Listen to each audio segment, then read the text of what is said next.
much. Thank you very much for being here, so many. The material, the tutorial is online. It's on my GitHub repository. Actually, it's a branch named PyData London 2017. So I think you're able to check out and clone the repository. If you have problems, please let me know. I actually retailed a bit the material I had to fit into 90 minutes. I assume you already know what a neural network is, so I try to give you the insight of actually what Keras can do it for you when you want to do some deep learning or neural networks in particular.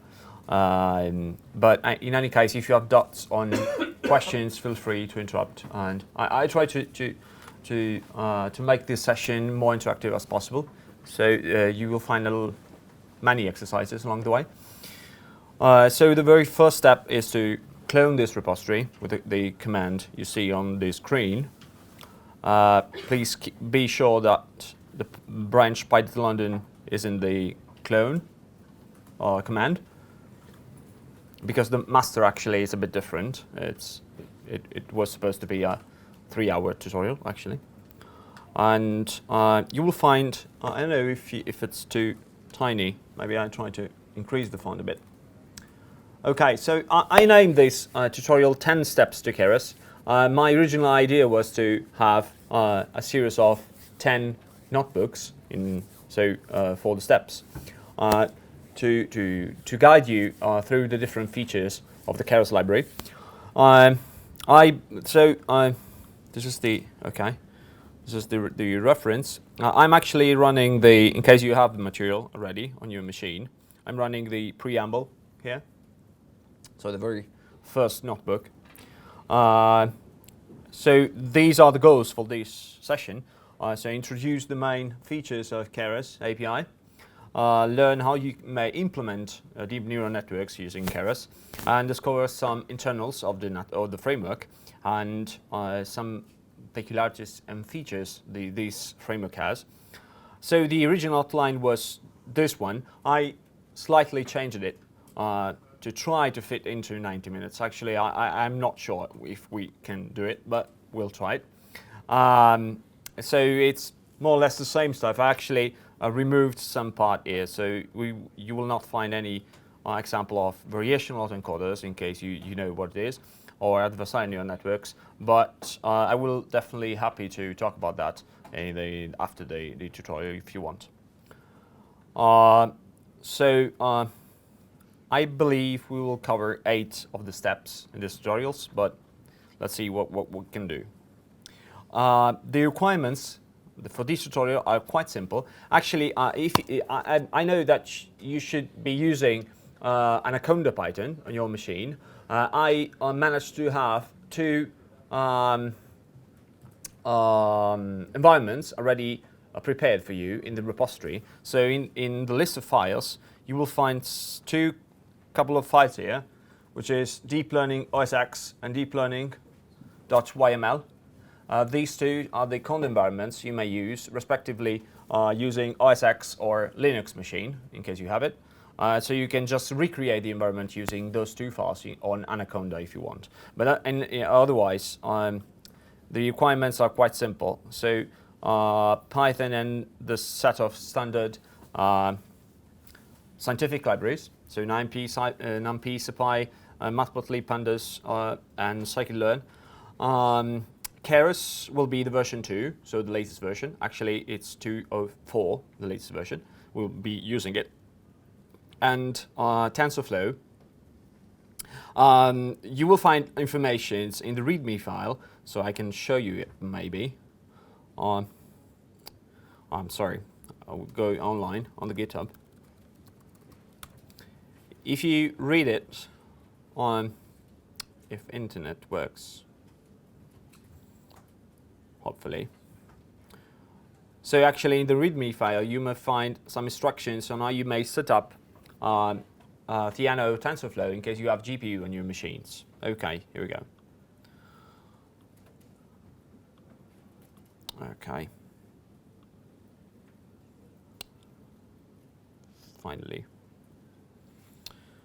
Okay, switch to the PyData London. So in README here, in the end, actually this should be updated indeed. This outline is outdated, sorry, I just realized. In the README file, you may find instructions in case you want to set up the environment with Anaconda, in case you have problems. Installing TensorFlow with GPU, and indeed TensorFlow is not included in the replica of the environment because to date TensorFlow ships with two different packages. I believe you already know, in case you have CPU or GPU support. So you have to install actually two different packages which are named TensorFlow for CPU or TensorFlow GPU for the GPU version. Okay. And also you will find instructions on how you may set up Theano. Okay. No, probably it's in the other one. I have to mix it. So, but it should be quite easy to install it on your machine. I believe anybody of you here has GPU on his or her machine, I believe. But in case, I'm here if you want support. Okay? Quick question on the GPU yeah, sure. side. What is the minimum GPU level that you can use with Keras and Theano? Yeah, what do you mean by level? I think Because NVIDIA says something like level 3. yeah, exactly, the compute capability, yeah. I believe TensorFlow requires a minimum of 3 as a version of compute capability. And the compute capability value strictly depends on the hardware. So you have to see on the specification, on the specs of your... My question was about the Keras and Theano. What is the minimum? I believe 3 is the minimum. 3 is the Yeah, that's a good question actually, especially because this points out a very important feature of Keras. As you will see in a very few minutes, I'm really looking forward to start. Keras is a framework that sits on top of Theano and TensorFlow. Okay, so the actual computation at the end of the day will be performed by Theano or TensorFlow, depending on the backend you're using. Okay, so basically the requirements are the ones of Theano, TensorFlow, respectively. Okay, that's it. So you will, I actually ask you to run the latest, so the last cells in these notebooks to check if everything is up and running on your environment. So these are the versions I'm currently going to use. Latest version of IPython, numpy, SciPy, Matplotlib, but these versions, scikit-learn, the latest version. And these 3, so TensorFlow 1.1, which is the latest version, stable version, Theano 0.9 as well, and Keras 2.04 is the versions. But I believe Keras 2 works as well, and TensorFlow 1.0 should work as well. Okay. So in case you don't have any questions, I will start. Can we? Okay, fine. So the very first examples I decided to include in this session is the multi-layer fully connected networks, and see how you can do it in using Keras. May I ask you a question previously? How many of you already know what a neural network is? Great, fantastic. That was exactly what I was expecting, so fantastic. So I will not provide you any details of it. I will just go directly to the code. So the very introduction of Keras is that Keras is a minimalist, highly neural networks library that, as I said, sits on top of TensorFlow and Theano. And to see the features Keras provides, we will see an example here. I have gathered these sets of data from a Kaggle challenge. Basically, this very simple challenge and very simple problem. We have this set of products here. So can you read from the back? Okay, is this fine or is it too tiny? May I probably increase a bit? It's fine? Better? Okay. So we have this set of products, And basically this company, the goal of this problem is to identify the different classes of products, and we have a data set of 93 features for each product for more than 200,000 features. The objective is to build a predictive model which is able to distinguish between our main product categories. So each row of our data set will correspond to a single product, and we have 93 different numerical features. You can grab the data from the Kaggle dataset, the website, but actually you already have the data into the data folder of your repository. So it's data / Kaggle auto group is the data folder. So we will try to face this problem using a very simple and stupid model, which is the logistic regression. We'll start very simple. And so this is the plan. So we actually load the data. We apply in the second cell here quite standard operations on the data set. Okay, we pre-process the data, and we basically, if you take a look at the function here, pre-process data is just a standard scaling of the features, no more than that. And we also pre-process the labels to make the so-called one-hot encoding. Okay, then we check the different labels we have. So as I said, we have 10 different classes. No, probably I didn't say that. So we have 10 different classes. 9 different classes. And as you see, Y-train has been one-hot encoded. Do you know what one-hot encoding is? Okay, fine. So the plan for this tutorial, for this notebook, is to show how you may tackle this problem using Theano. Okay, very simple. TensorFlow then, and so how the code changes, and how you can do the same stuff basically using Keras. Okay, so I will not go very much into the details of this. So this is the idea. I don't know if you're familiar with Theano syntax. So basically what you have to do is to define matrix and vectors here. And we also define shared variables, okay, that will basically accept our values. So the y and b will be the learned parameters of the model, of the logistic regression. We will then construct the Theano expression graph here. Do you know what's the computational model behind Theano?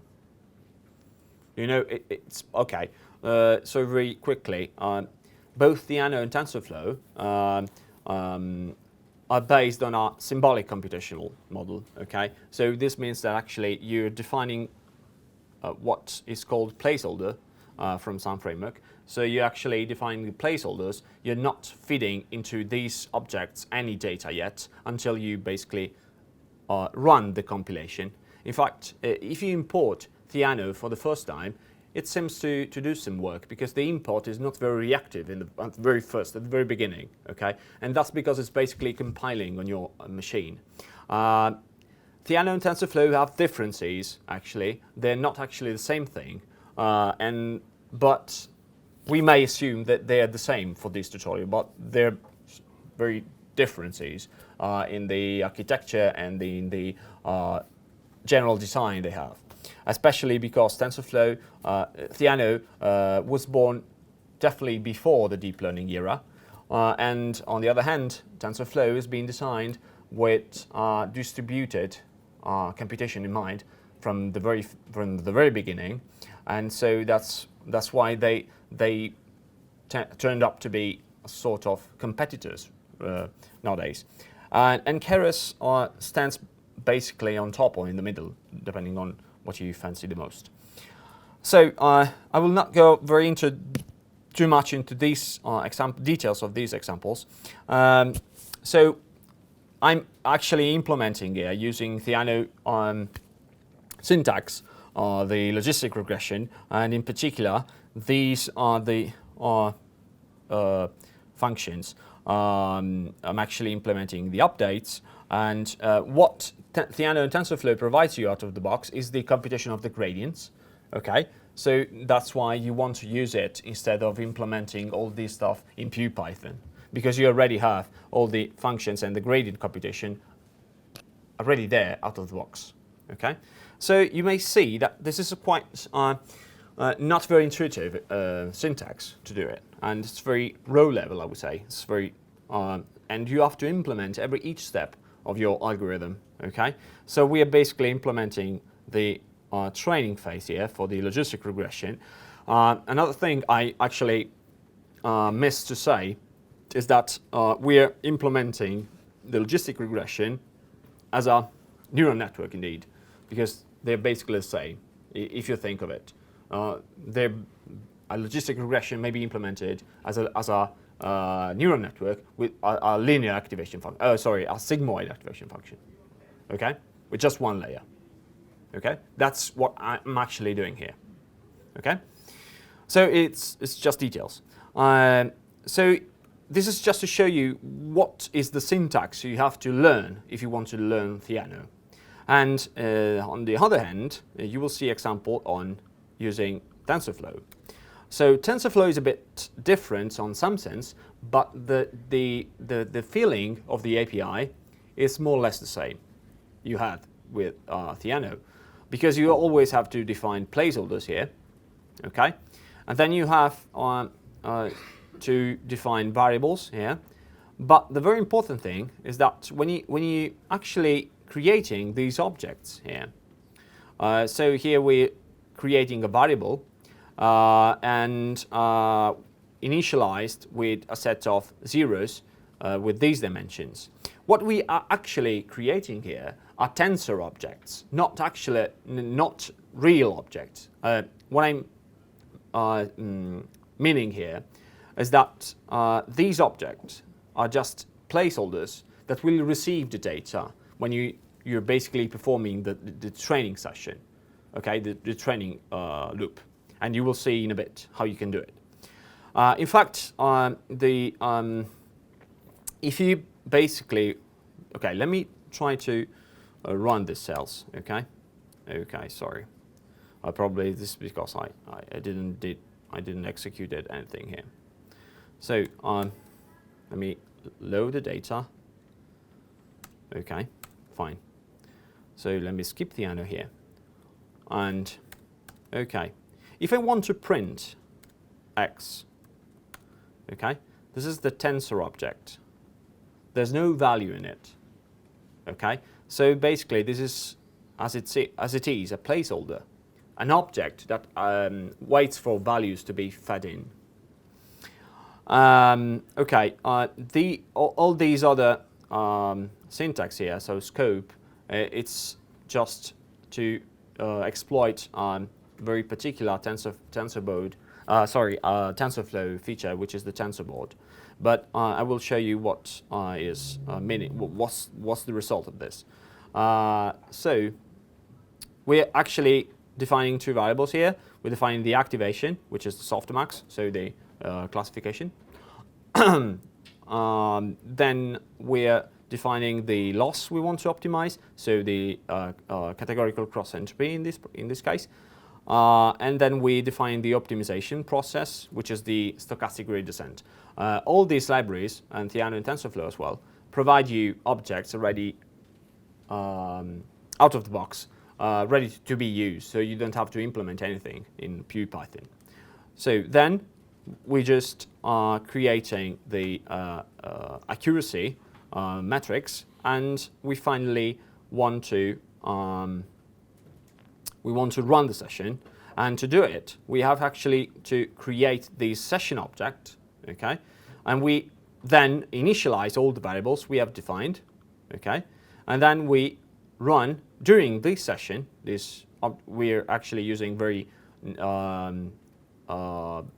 particular Python syntax, which is the context manager. So it's very Pythonic, this one. We're running during this session. We're fetching these operations, okay, and we're providing values here. So we're feeding the actual values, the actual data into the placeholders during the session, okay. And this is the way you have to use TensorFlow and providing data during the learning phase.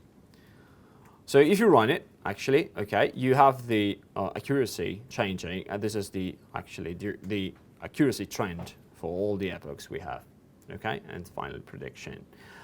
If you run this cell here, okay, I can show you what's happening, and this is a very interesting feature of TensorFlow. So I actually creating all this stuff here, okay. I finally running this one, okay, and then if you go to your localhost to the port 6006, you will see what is called the tensor board,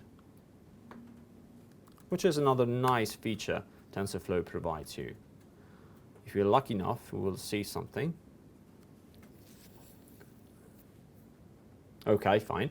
So all that very strange syntax, so all the scopes I've defined, it was actually to store the different results we had during the computation. And so TensorFlow ships with this nice feature, which is the tensor board. Okay, you will see the different trends, yes, through the mean of the bias and the weights of the cost function and the accuracy here. And finally, we also have an input of the model we have defined. Okay, we've been actually defining this model using TensorFlow, and this gives you the idea on what's actually the computational model behind TensorFlow, which is based on graph. Okay, so it's quite a bit complicated. I removed lots of details when you explained it to you, but you have to think of it as a graph, a series of nodes that corresponds to the operations, and the edges between the operations are maybe the data or actually the dependency between the different operations. Okay, and so the TensorFlow compiles your code into this graph and then execute this graph. And the nice feature it does is that you may also be able to distribute this computation, so the different parts of this graph may be distributed among different hardware or on the single machine or even on different machines. So TensorFlow is a definitely nice library with lots of features, but you're always stuck with this kind of syntax, of this Pythonic syntax, which is of course Pythonic, but it's definitely row level. Okay, you have to implement a lot of stuff here, even the training loop. So for each epoch, you have to feed the data one batch at a time. Actually, we are doing full batch, in case you know what it is. But in case we want to do batch learning, we have to implement a double loop. So one for each epoch and then one for each batch. And that has to be implemented in Python because there's nothing provided for that out of the box, of course. And so we do it. So we have the example using Keras. So actually the same model we already implemented in Theano and TensorFlow will be reduced in these 5 lines of Keras. Okay, and that's the main feature of Keras. So Keras basically provides you a Pythonic interface on top of Theano and TensorFlow. Okay, that gives you the ability to create neural networks in a very Pythonic way, in a very intuitive way. So the API has been built with clearness and understandability, okay, in mind. Sorry. Okay, and so also apart from the availability of the different layers, okay, as you can see, we have imported the sequential object that gives you the idea that basically we're building a feed-forward network, okay? So it's a series of layers, and so it's a sequence of layers, and so a sequential object, okay? Where we can add different layers. In this case, we have imported the dense and the activation objects from these Keras layers. The dense layer is, of course, the fully connected layer, okay? So it's dense. And the activation is a sort of layer. Actually, it's not a proper layer, but in Keras terms, is a layer object. And we've just set up this network very simply using this sequential object. Okay, so we have just had the dense layer has the first layer defining the number of units, so the number of classes we have, because we're implementing, I remind you, the logistic regression. We specify the sigmoid activation function, and finally the softmax activation for the last decision layer. And as you can see, we're specifying already provided functions using strings. So we are not defining any tricky and strange object. We're just providing parameters, and the object already passed and provided for you by Keras.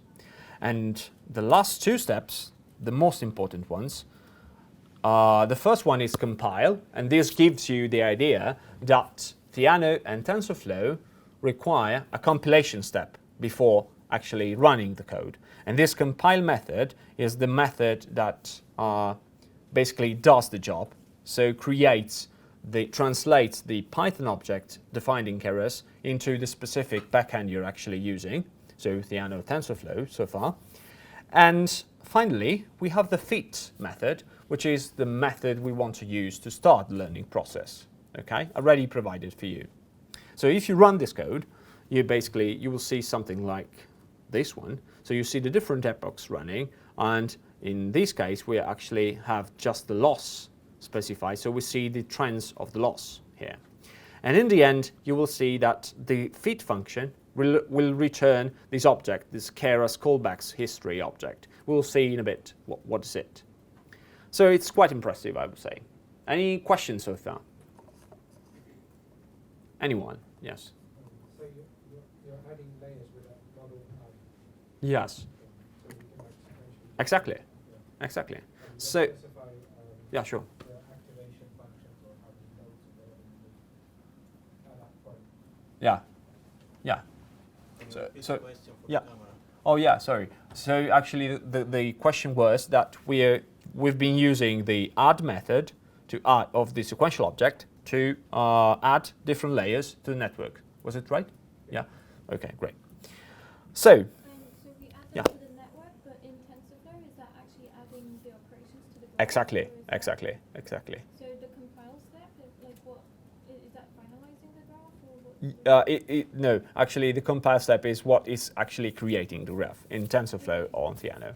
So, right, if you wanted to get the tensors back, you would have to then do it after the compile step. If you want the tensors, Yeah. you just basically navigate the object from Keras. You can access Okay. the tensors directly. Okay, I will show you that later on.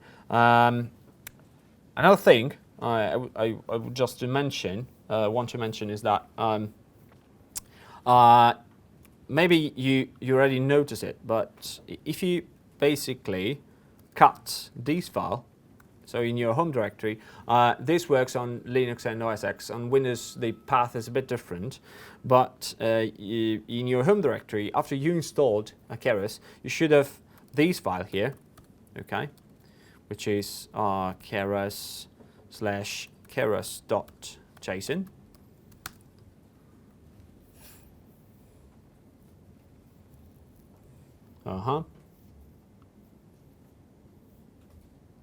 Stuck for some reason. Sorry, I don't know why.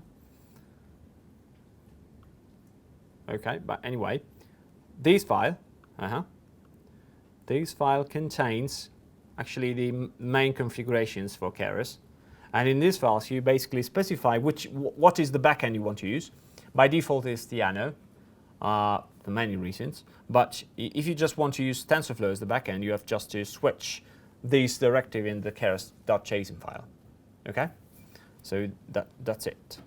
If you want to use Theano, the important feature of this is that you basically do not change any single line of your code when you want to switch the backend, because all the job is made by Keras, of course. Okay, that's it. Okay, so a very quick overview of the parameters of the dense layer. So as a first parameter, you have to specify the units you want, okay, and then the activation, in case you want an activation for this layer. If you want to use the bias and a series of parameters for regularization and for initialization. By default, the kernel initializer is the Glart uniform, so it's a uniform distribution of weights for the W and zeros for the bias by default. Other core layer, okay, other core layer, you may have flatten, reshape, permute, many operations you may apply. The documentation is quite straightforward, so please take a look. And in Keras, you may actually provide networks covering basically all the three main groups depicted in this picture. So feed-forward network, and in particular convolutional network, a recurrent neural network, and also autoencoder for the unsupervised part. I will try to show you examples for all of them. The activation is actually, as I said, a core layer in terms of Keras API. Semantically, it's not a proper layer. Actually, it's just an activation function. But you may encode it as a layer in the network. And also in Keras, you have a set of optimizers ready for you for different optimizations. So we've been using the stochastic gradient descent, which is the default one, I believe. But you may have many, for instance, ADA grad, ADA delta, LMS prop, many of them. And of course, you may also define your own optimizer in case you have a very specific optimization function you want to optimize. So if you want to data sciencing a bit these challenge data, this problem, okay? This is just the occasion to mention a couple of very nice features here. So first of all, on the model object, you have this method which is the summary, and the summary turns out to be very useful in many cases because it provides you a summary of your network. Okay, in this summary, you see the name of each layer you have and the output shape, which is definitely important, and the number of parameters you have. So especially with this very simple and stupid network, we just have 846 parameters to optimize. Okay, and 0 of them are non-trainable. So all of them are trainable. So then we just do data sciencing a bit this exercise. We just train and test split the data. So we have an X train, X validation sets, and we provide these two sets separately in the fit map model. Okay, so we are actually specifying additional parameters to the fit method here in this example. I will try to separate it so maybe best readable.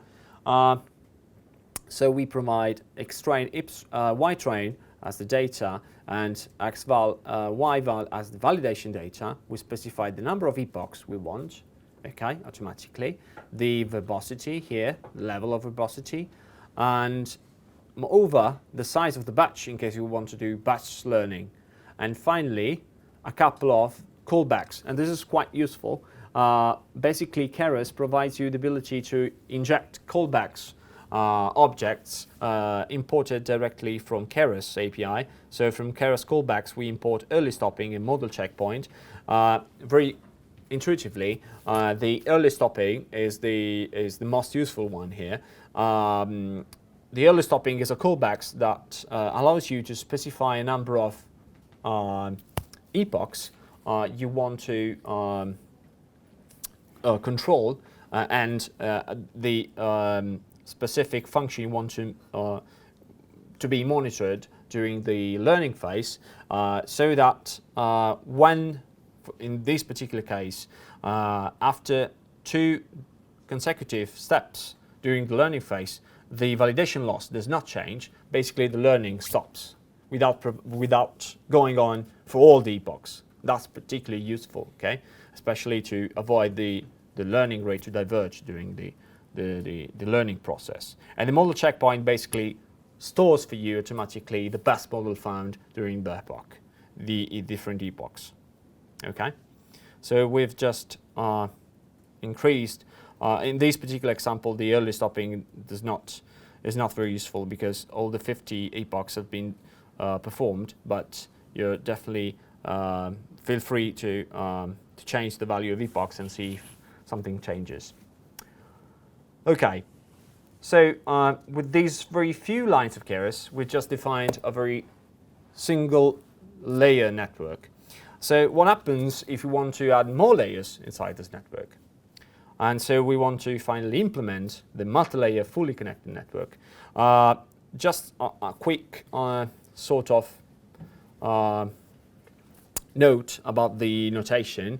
Sometimes multi-layer networks and multi-layer perceptron are considered synonymous.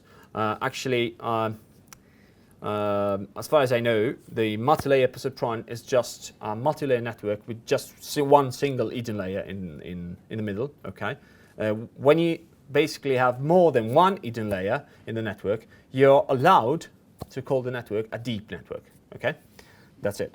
And so the question is, how hard can it be to build a multi-layer fully connected network with Keras? And the answer is it's basically the same stuff, just add more layers. Okay, and so in this case, we're actually just adding one single layer. We're adding one dense layer of 100 neurons in it. Okay, so the units. Please keep in mind that the very first layer of the network must specify the input shape. Okay, so you have always to specify the input shape in the very first layer.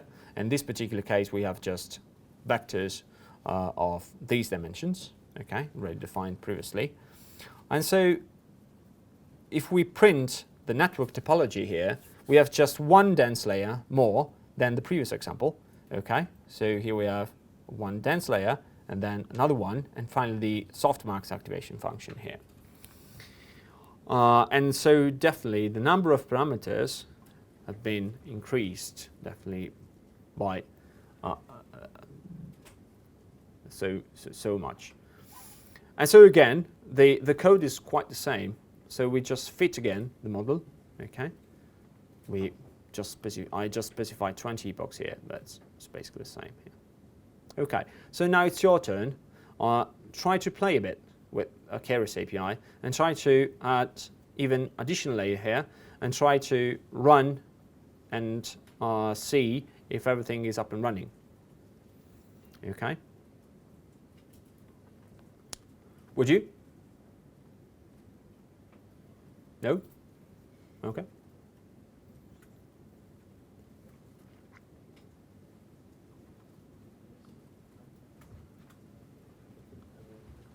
Oops.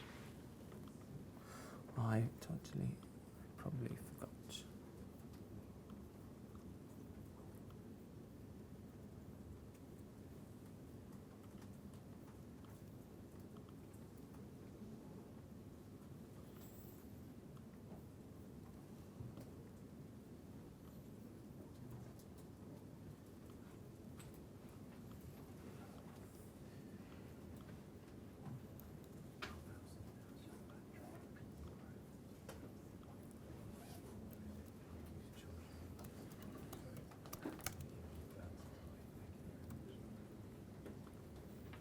Okay, now it works.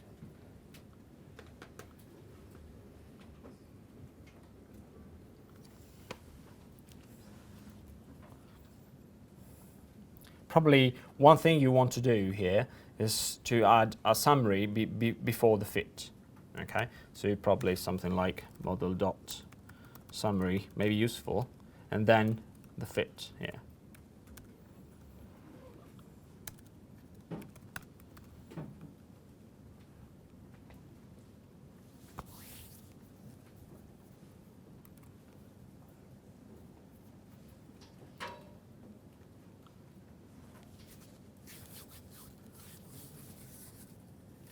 Any questions in the meantime?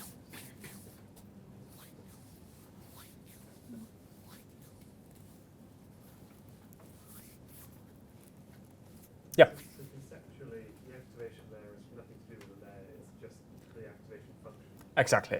Yeah, it's called layer in Keras syntax in Keras API in terms of objects, but it's actually the activation function. Make it deliberately more confusing. Yeah, yeah, probably yes, but you can actually plug the activation to make it more intuitive and more simple in terms of readability as a parameter of the layer. Actually, if you take a look at the API of the dance layer, for instance, okay, there's a parameter here which is the activation.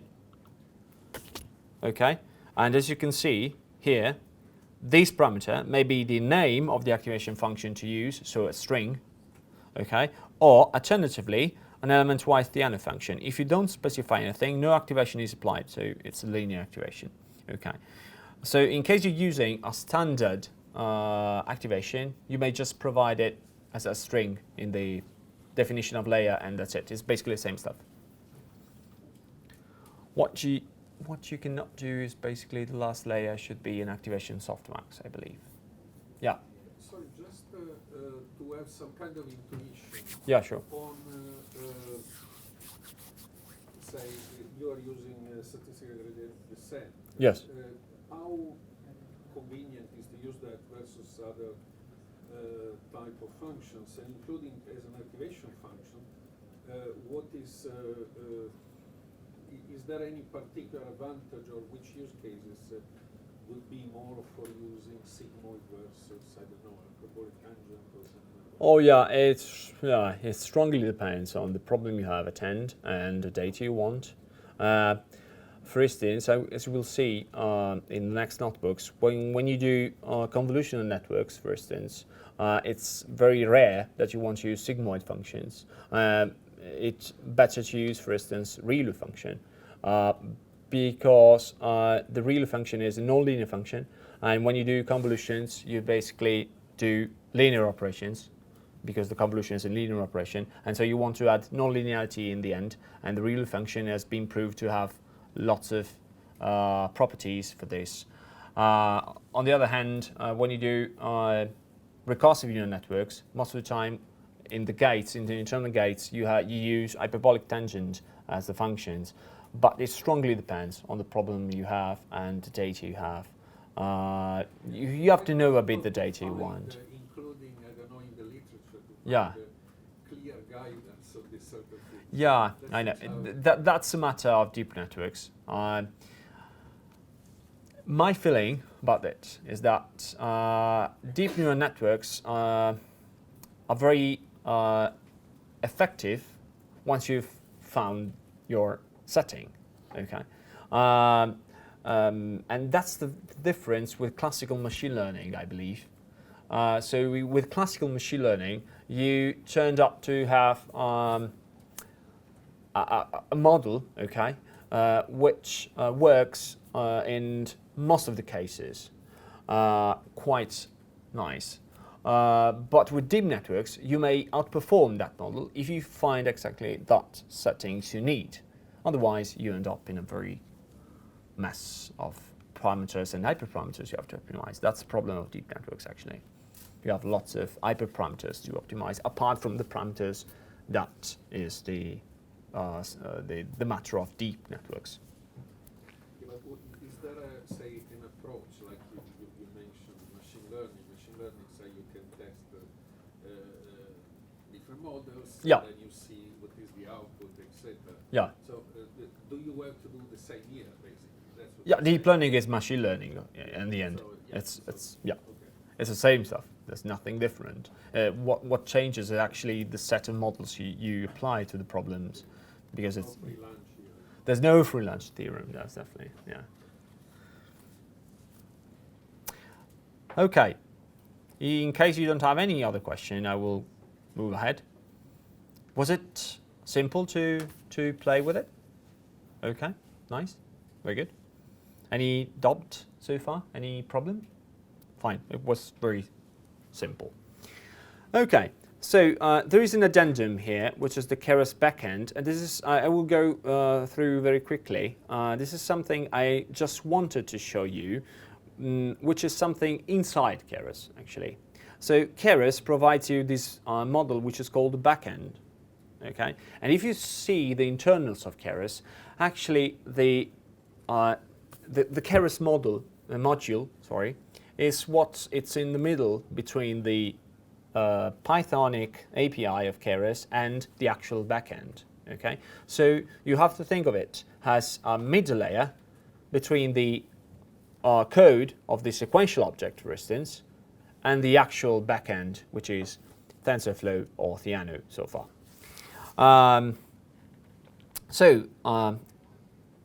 And you can use it for your own code. So you may import the Keras backend, and you may actually try to implement the same code we already provided to solve the same problem here, so the same set of data.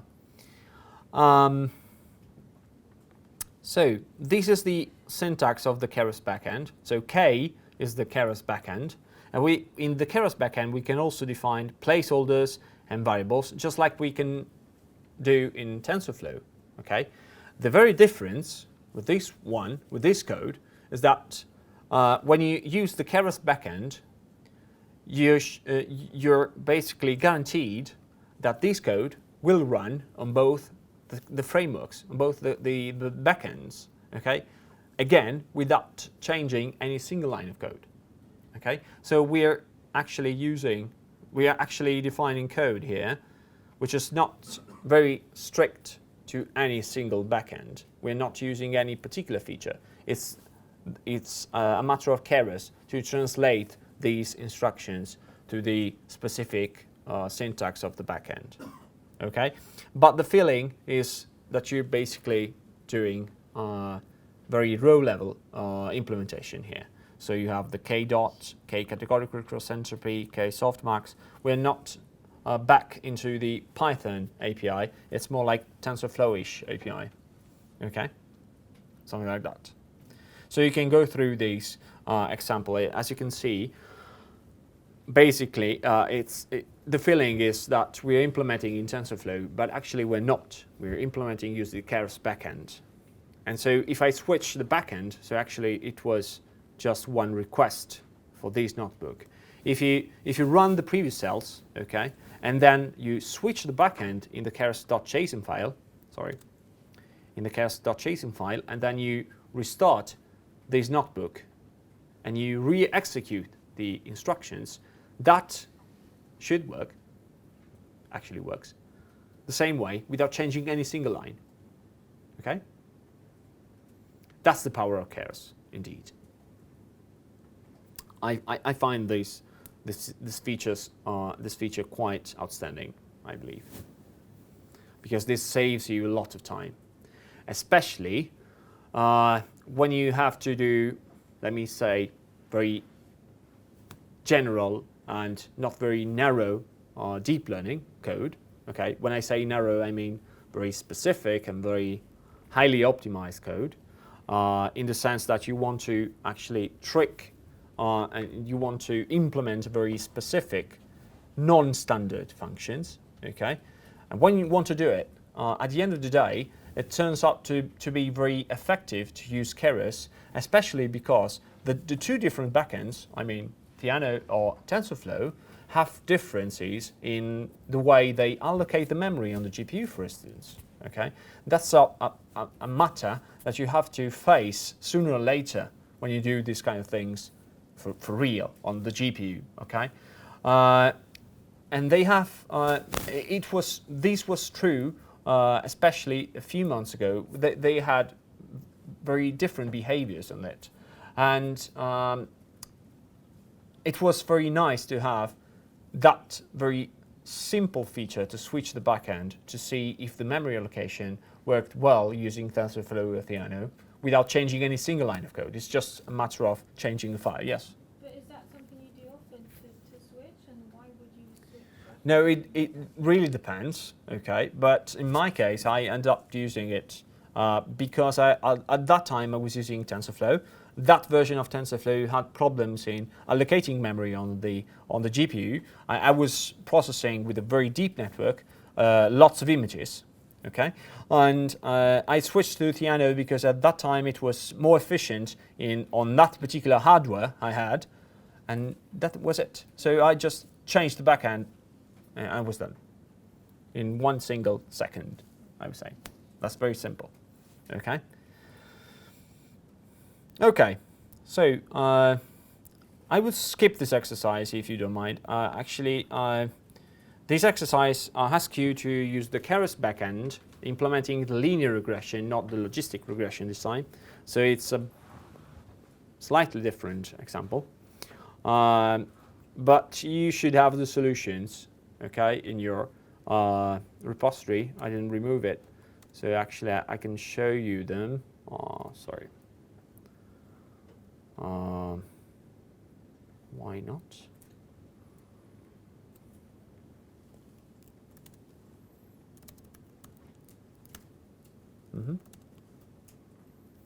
Should be there.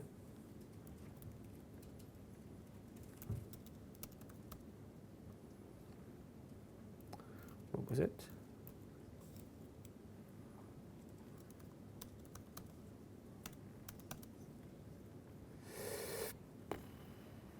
I don't know why this is complaining.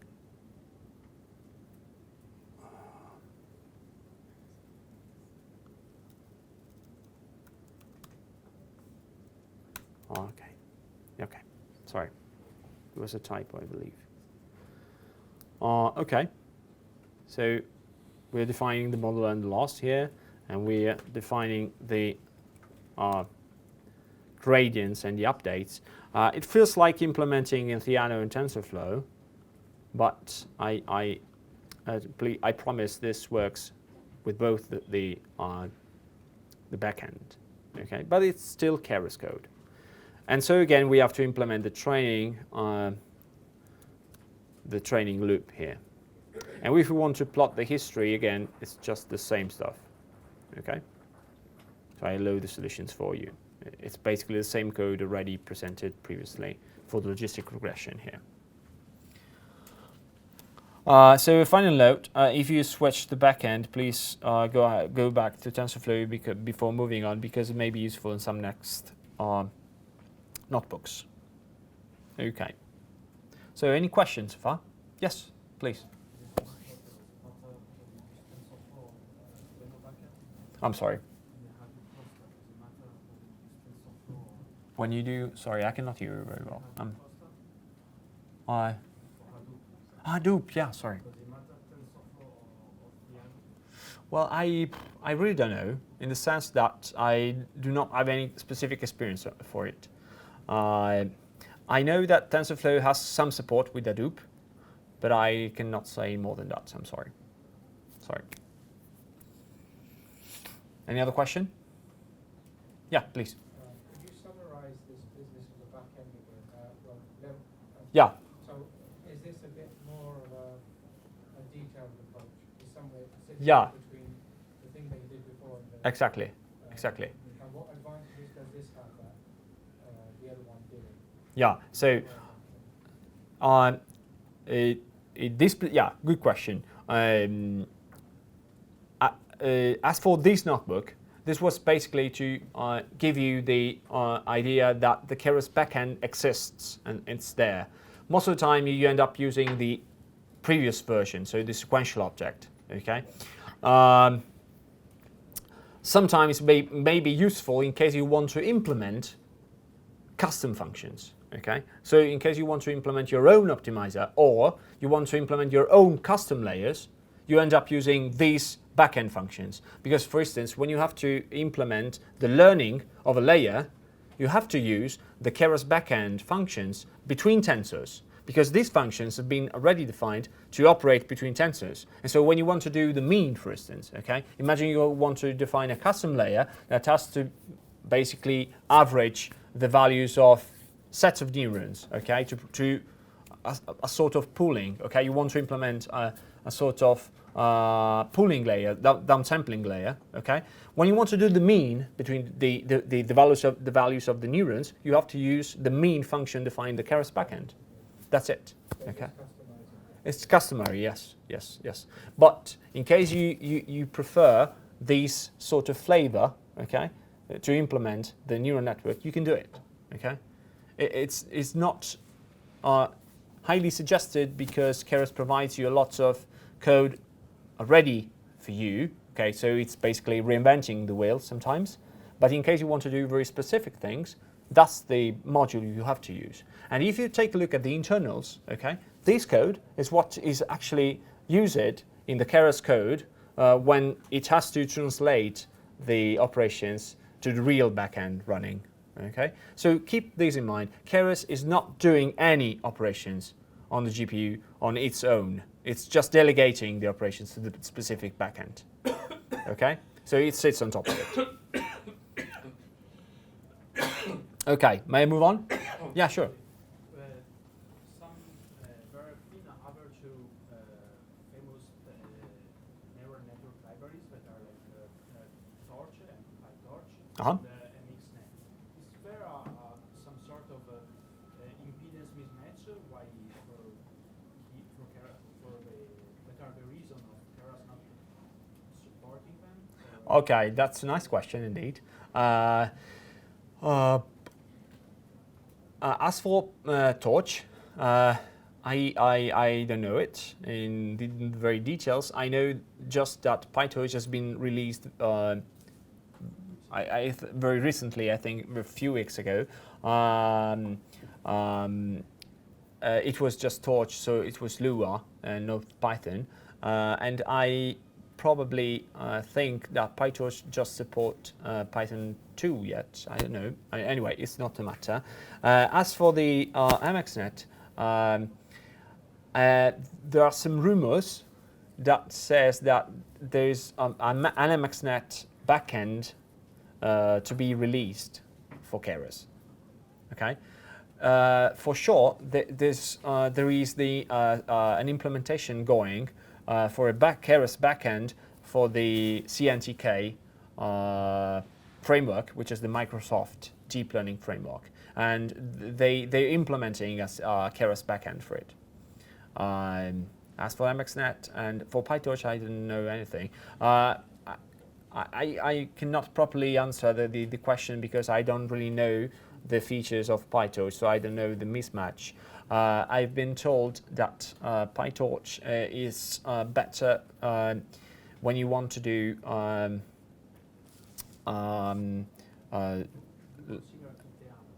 yeah, in some way, yeah, but I don't really know the very details, so I cannot be more precise. I'm sorry. Okay. So the next notebook is just to introduce the dataset. Probably you already know this dataset, right? So I will not spend much time on it. The MNIST dataset, also known from the scikit-learn guys as the digits dataset. Do you know this dataset? Anybody? Doesn't? Okay, fine. Okay, so it's very heavily used dataset, even in research papers. And so the objective is to recognize handwritten digits. So in this dataset, we have a set of 60,000 samples and 10,000 test images. Sorry, 28 times 28, the dimensions. And Keras, just like scikit-learn, provides this datasets module that includes the MNIST dataset for you. So you have just to import MNIST from Keras datasets and load the data. Okay, these will download for you the data automatically in your home folder in case you don't have it. In particular, in the .keras folder /datasets. Okay, and okay, so this notebook will ask you to play a bit with this dataset just to know what type of data we are actually handling and what are the features and the samples we are actually dealing with. Okay, do you want to play a bit with it, or I just move ahead? You choose. Right? It's fine. It's a very simple data set. Okay. So, okay. So let's see what we can do for it. Okay, nice.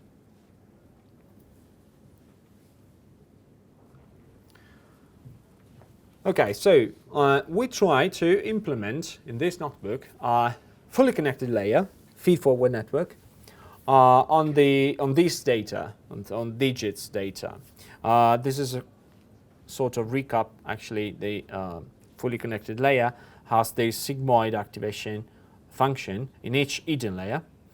Okay, and we also had some additional type of layers in this notebook just to see the differences.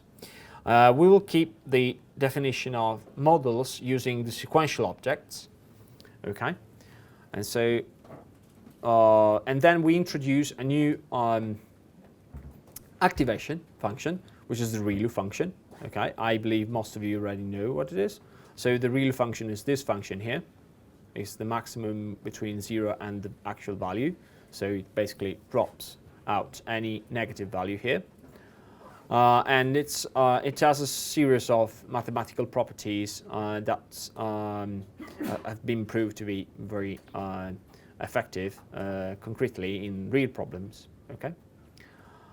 And this note says that keep in mind that this function is heavily used on in CNN, so in convolutional neural networks.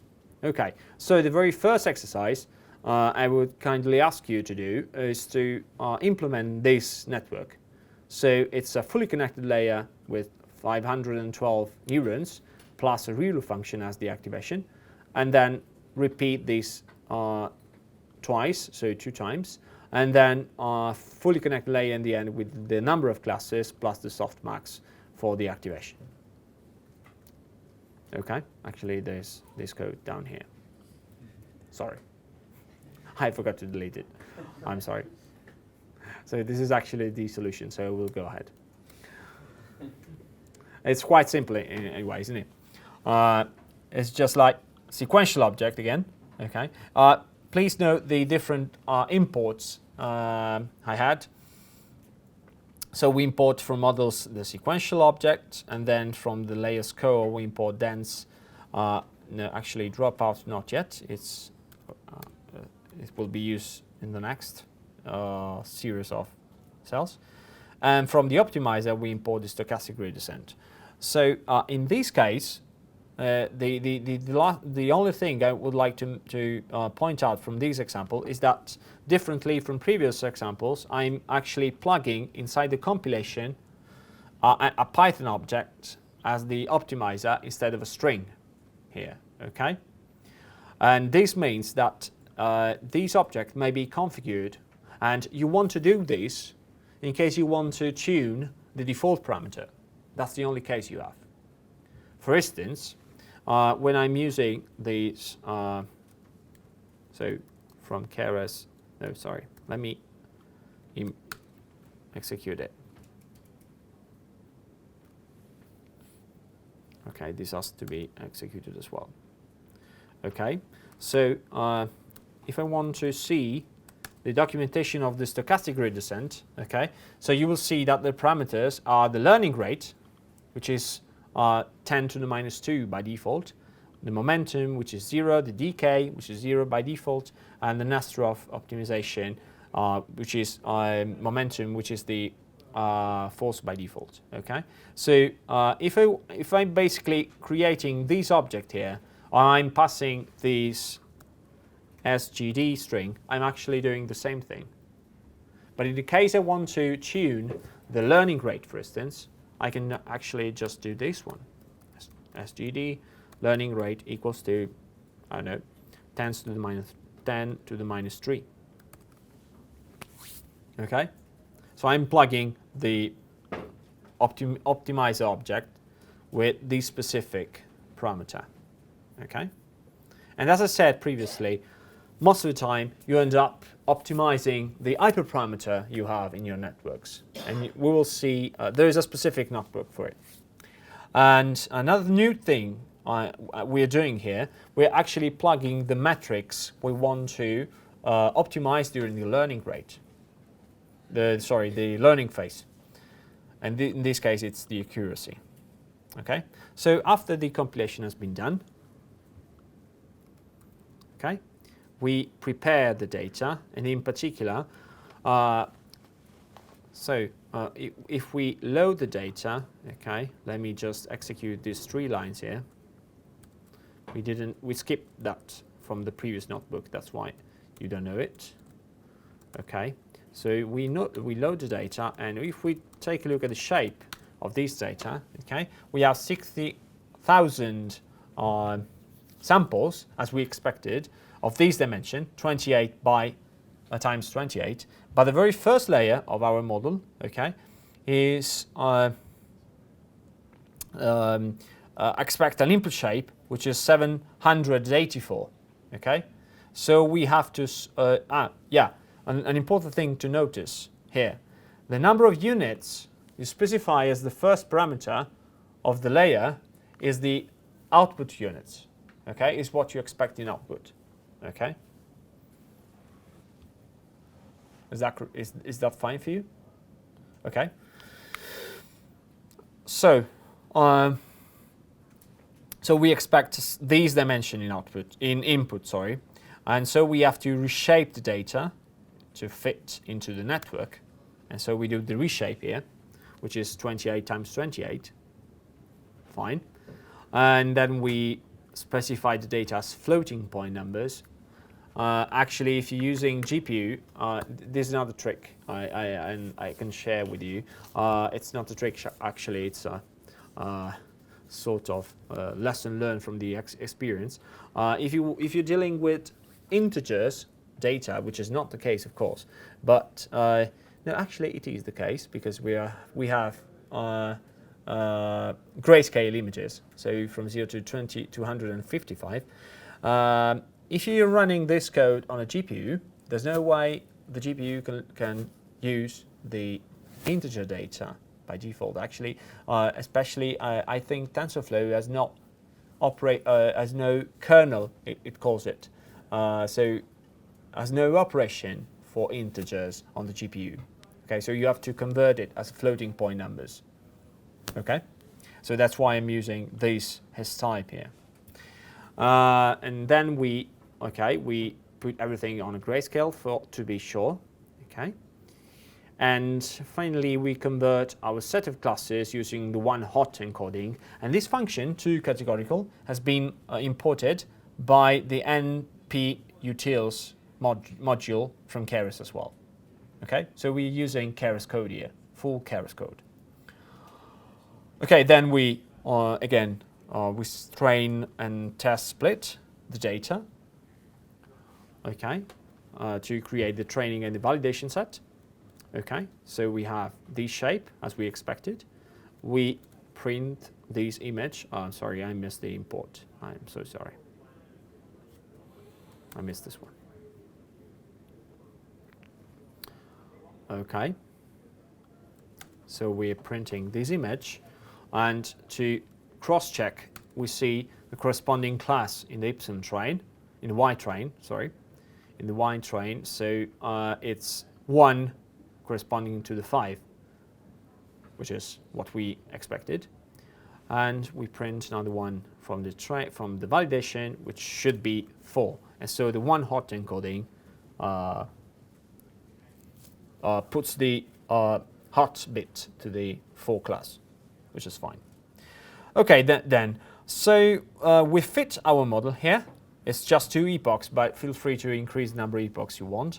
We provide the batch size, and we provide the validation data here. Okay, and we store this time the result of the fit method into an object which is called network history. And the reason why we want to do it is because this object is actually a Keras callback automatically provided for you that basically stores all the history of the metrics during the fit process. Okay? So this is actually a sort of what we did manually in TensorFlow in the very first example we did, plugging that summary operations. Okay, we plug that manually into the TensorFlow. This is a sort of that particular feature.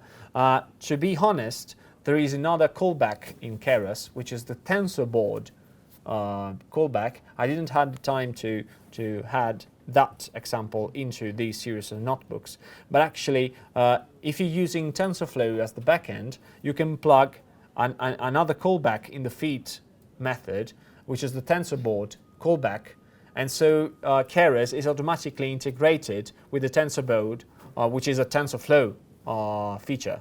Okay, so you can see the history of your feed process inside the TensorBoard. So we store this network history here because we want to plot some information from the feed process, and in particular we want to see we want to compare, which is quite usually is quite the case most of the time. We want to compare the loss of the training and the validation as well as the accuracy on the training and the validation set, and so we did using this network history. So in case you're wondering how this network history has these two metrics here, it is because the loss metric is by default and the accuracy is because we add that during the compile of the model here. So we add these metrics into the compilation, and so the history now stores information about these metrics as well, and we can add series of metrics in case you have, and automatically the metrics have been split in two because in the fit we provided also validation data, and so we have training and validation metrics, and so we see the metrics here. So the loss after just 2 epochs, okay, so we have this loss here and this accuracy, so the training and validation. So we reached almost 88% validation accuracy with just 2 epochs. It would be nice to see if we increasing the number of epochs, what we end up to. Okay, so my suggestion now is try to replicate that code so that you can memorize it a bit and increase the number of epochs. There's an important thing to notice now. If you just copy and paste the code, okay, without compiling it again, okay, the thing is that you're basically reusing the same model again. Okay, I try to be clear here. So if we do it this, so my question was, try to increase the number of epochs, okay? What you can do is just like, this. So I just copy this line, I'm fine. Fine, it works. Trust me or not, it works, okay? So I just put 10 and it goes and goes, okay? The thing I'm actually doing here, I'm actually retraining the same network, okay? So the starting point of the weights here is not the random weight as you may expect, it's just the latest weights you had in the previous step, okay? To create a network, a model network from scratch, you have to recall the compile again, okay? When you do the compile, the network has been recreated from scratch. You see? So, yeah. What kind of hardware do you have? A GPU, actually. I'm sorry. No, that's why. You can run it on the CPU. Sometimes, yeah, having a GPU may be handy, but it's not required in all every time. Okay, you can actually do the same on CPU, and sometimes it ends up to be even more efficient on the CPU, especially when you have lots of data moving from the RAM to the RAM of the GPU back and forth. Okay, but these frameworks are guaranteed to work on the CPU as well. So having GPU is just to make things go faster, no more than that. That's it. That's why actually I was pointing here this if your hardware allows to, because having more epochs of course requires more competition. I just have a question. Yeah, sure. Like, hey, would you have to redefine the whole model, like model add blah blah, and then model compile? Just If you compile, do I model believe. Compile, like is it just fetching the graph Yeah. from before? Yeah, exactly. Yeah. So I would just like do this. Okay. So the idea is try to do this. Okay. So sorry.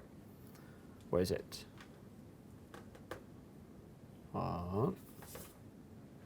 Okay, I copy it. Okay.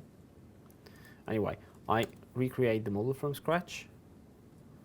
I run with 2 epochs here.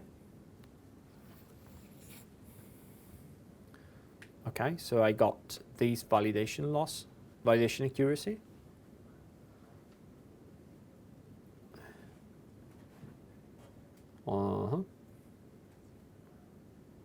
Okay, I run it with 2 epochs again. Okay, as you can see, the accuracy is increasing. Okay, I'm actually running again with all the 2 epochs. Am I actually increasing it? Because the weights are already there. If I just plug it these with just the compile here, it works because the model object has been already defined in Python. Right. Actually. Okay, and so that's it. It works. Okay. Yeah. Yeah. You can actually take a look at the weights inside and see if something changes. I will show you in a bit. I would just like to introduce a new layer, which is a dropout layer.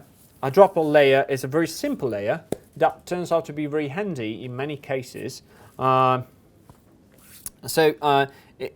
is used to avoid overfitting, especially in convolutional neural networks. So if you want to apply the idea behind the dropout is very simple. The dropout is a very simple layer even to implement. So you have lots of neurons, okay, a series of neurons, and a dropout requires you to specify a probability, a rate of dropping out that neuron, and after that you basically put to 0 the value of the neuron, and so you basically cut the connection between the weights and that neuron, okay? That's the idea of the dropout, and the rationale behind it is that you want to add variability to your data, and so to avoid overfitting most of the time. In fact, for that reason, the dropout is a layer that you have to use only in the training phase, not in the test, in the inference phase. And this particular feature is provided for you automatically by Keras, for instance. So if you take a look at the dropout code, okay, from the Keras code, okay, this is the implementation of the dropout layer. If you scroll down the code, okay, you will see that there is this function here, k dot in train phase. Actually, our friends went away, but this is the one who asked me about the advantages of the backend. But this is the case of the implementation of a dropout layer. Okay, as you can see inside this code, Keras is using the Keras backend code. Okay, and this is because you may have a dropout function on both Theano and TensorFlow. So depending on the backend you're using, this function is automatically translated to the corresponding function on the real backend. And there is this function here, which is the in train phase, which is the function controlling that you're actually during the training phase. If you're not in the training phase, this layer is automatically discarded, not considered. I have to actually note here. The one is, please note where the k dot in train phase is actually called. I mean, where in terms of Python. And this function is the call function. Okay, this gives you the intuition that each layer in a Keras object, in a Keras code, is a callable object. Okay, this will make more sense very soon. But please keep these in mind. The Keras layers are callable objects. Okay, so if you know a bit of callable objects in Python, you will see what I mean. And then, if you take a look at what the Keras in-train phase function is, this function from the documentation selects X in the training phase and Alt otherwise. So note that Alt should have the same shape as X. So actually, it's a function that avoids you to use that tensor in a phase which is not the learning phase. Okay, so this exercise is just to just ask you to add the dropout layer on the previous models and see if that makes any difference to the performances to this very simple problem. And actually it does. So again, I forgot to remove the solution. So this is it. So basically you have the dense layer and then the dropout before the other dense layer. Okay, so the idea is, I probably forgot to mention that the only mostly used parameter for the dropout layer is the first one, which is rate, and I'm just mentioning it because depending on the framework you're using, I think Cafe probably has a different interpretation of the dropout layer. In Keras, the parameter, the rate parameter, is a floating number, of course, between 0 and 1, and expresses the fraction of the dropping. Okay, so the probability of dropping that neuron. In some other frameworks, that parameter could be the probability of retaining the neuron. Okay, that's why I'm putting your attention on it. In Keras, it's just the dropping rate. Okay, so the probability you want to drop the neuron, and in this case we're dropping the 20% of the neuron. Okay, we have dot 2 as the rate probability. Okay, so that's it. It's very simple. So we recreate the sequential object, adding this dropout layer, and if we plug it and we just increase by 2 the number of epochs, you will see that the performances increases definitely. And moreover, the number of parameters have been reduced by the dropout, of course, because we have less connection than before. Okay, and so as you can see, the training, the loss function, and the accuracy have two different behaviors here. Okay, so it seems it's working better. Okay, so if we continue training, at some point the validation loss will start to increase, of course, and that is what is called overfitting, of course. It is always necessary to monitor training and validation data, and I was asking you if you have any clue on how to do it. We actually already saw that, a trick for it. The answer is you can do the early stopping, for instance. Okay, that could be a proper solution to monitor. So to plug the early stopping inside it, and so this early stopping is quite patient, I would say, because it waits until 4 different epochs to be equal, okay, before giving up. Another thing here, we're actually using the ReLU function as previously, okay, and the reason why this very simple network works with these images is even because of the ReLU function. And so that's it. So we're actually modifying the feed model, plugging the callback inside.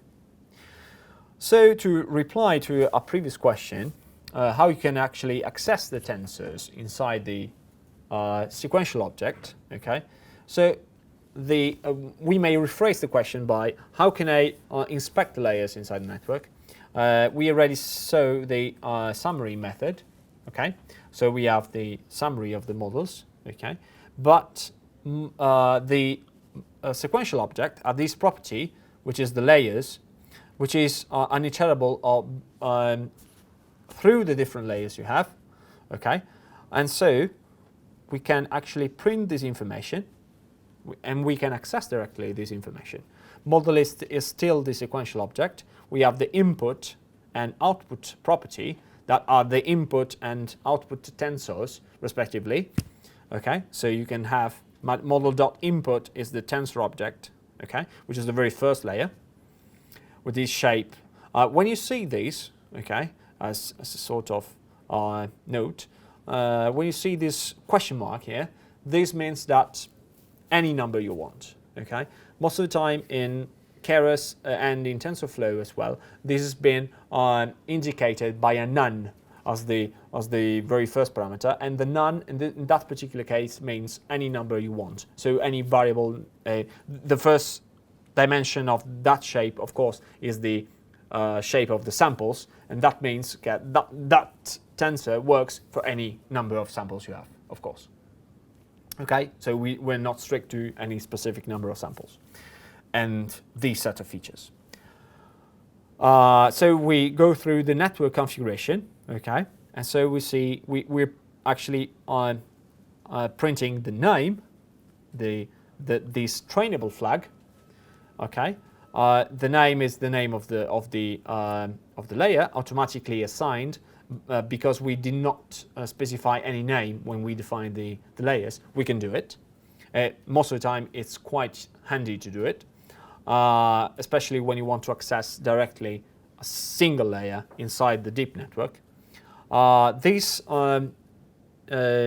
flag is quite useful, especially when you want to do something which is called fine-tuning and transfer learning. The layer.trainable is a flag that's specifying if that layer is affected by the learning process, okay? Otherwise, it is automatically skipped during the learning process, so the weights do not change. And then we access the configuration of the layer, so basically the values of all the parameters for that layer. And we're just printing these information here. So another very interesting property is that most of the time we want to, let's say, open the box.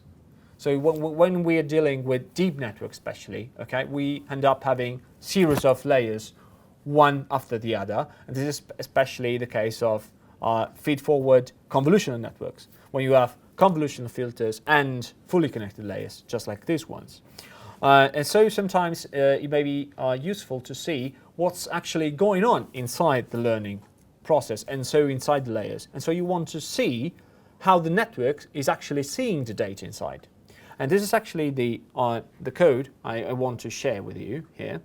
So one way to do it is to replicate the piece of network you want to basically open, okay, and provide to that network, initialize the weights for that network with the weights of the original network up to that layer, and then call the predict method just to basically do the forward pass, so the inference pass. We're not fitting the model again, okay?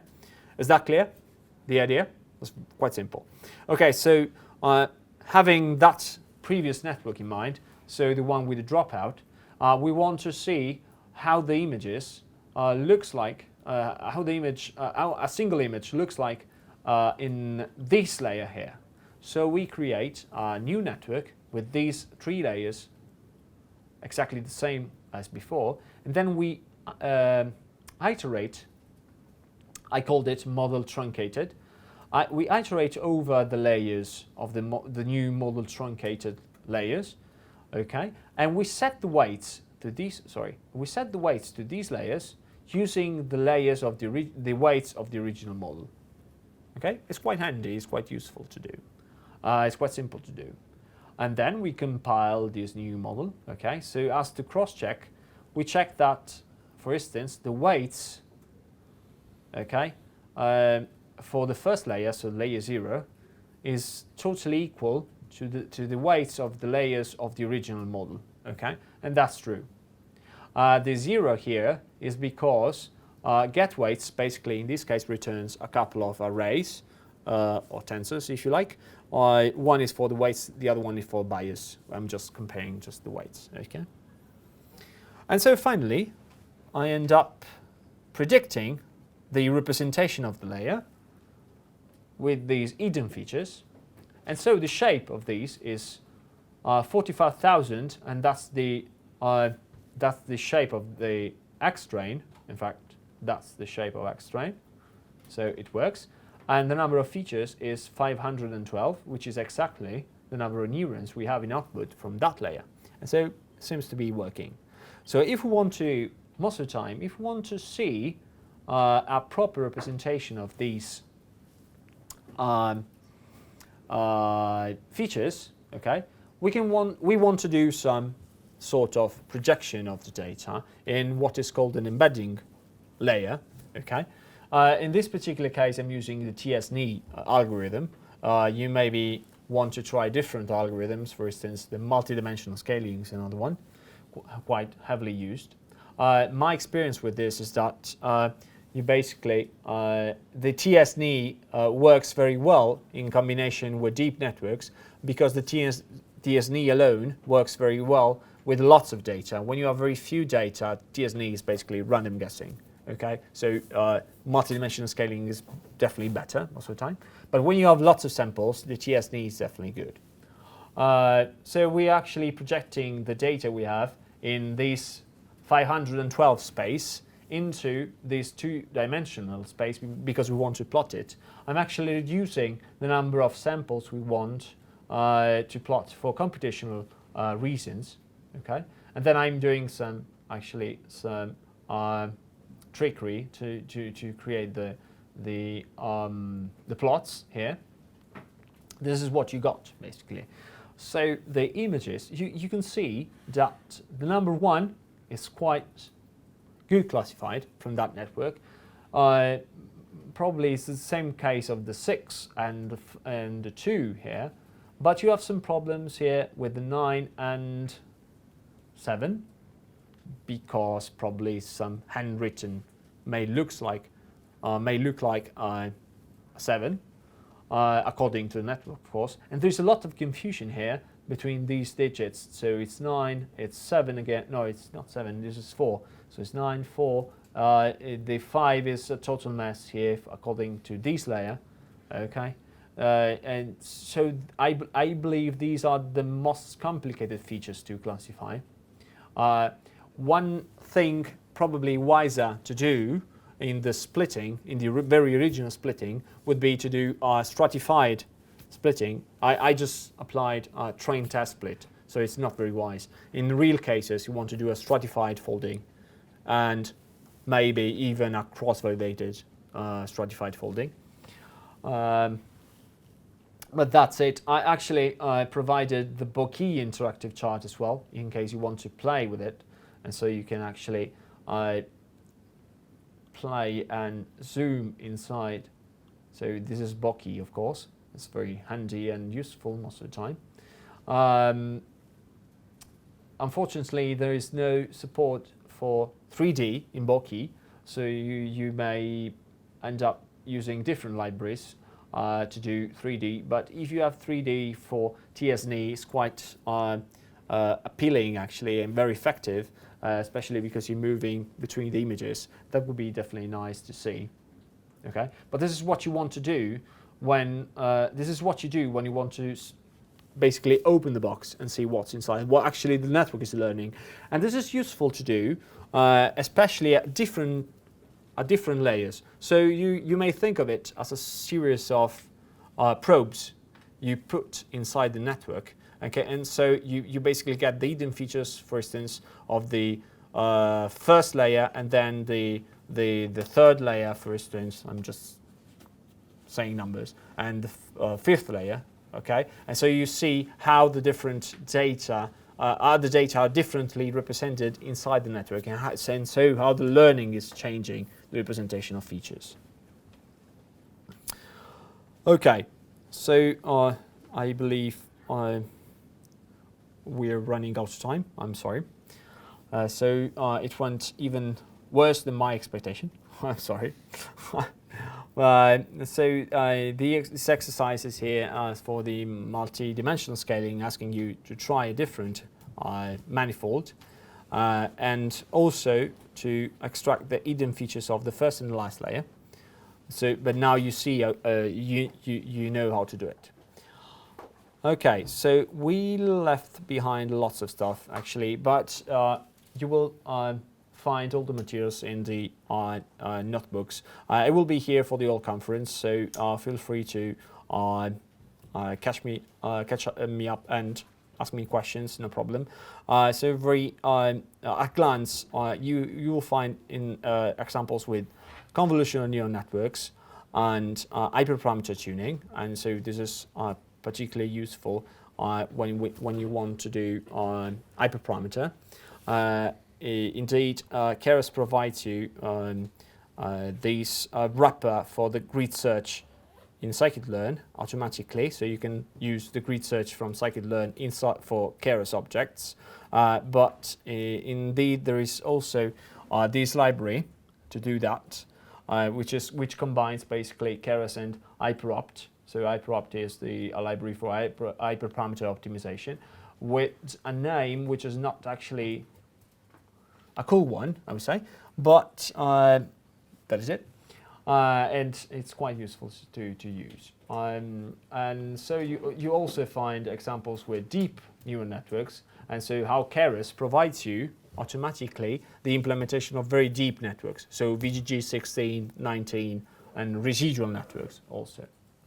And finally, some examples with recursive neural networks and autoencoders.